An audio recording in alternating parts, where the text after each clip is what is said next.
big one is the United States government has admitted that they have been continuously studying the UFO phenomenon. That program was called ATIP, was called AAWSAP. That's the mother program. George Knapp got that out. They announced through the New York Times about ATIP, but AAWSAP, these acronyms, AAWSAP, Advanced Aerospace Weapon Systems Applications Program. Who cares?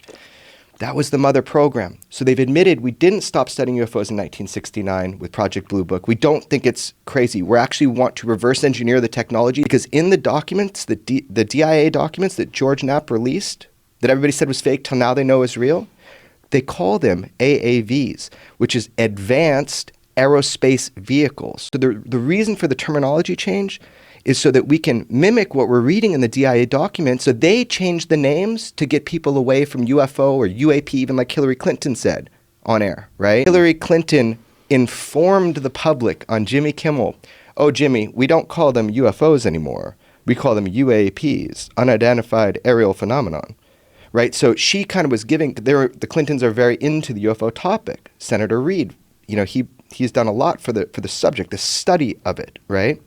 So she informed the public so they could look for the right term.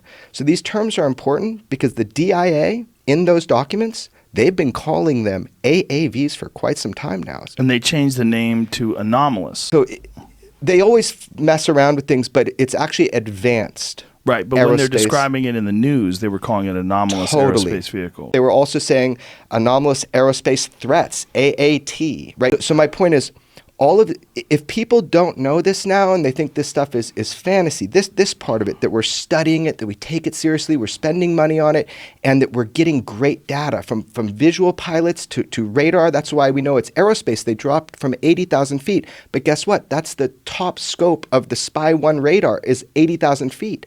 So the radar system they were using, it was coming from above that. So my point is this. If you don't understand that this is happening, you're just behind the curve because you don't have the information because of the stigma that you're talking about. My whole point in this rant right here is just that we have to now look at Bob's story, but knowing the facts, not someone saying it's a bird, it's a plane, it's a glitch. They're not. And so if you don't know that, you just don't have the information yet. Well, not just that, knowing the facts as we know them in 2019, not in 1988. Absolutely. Right.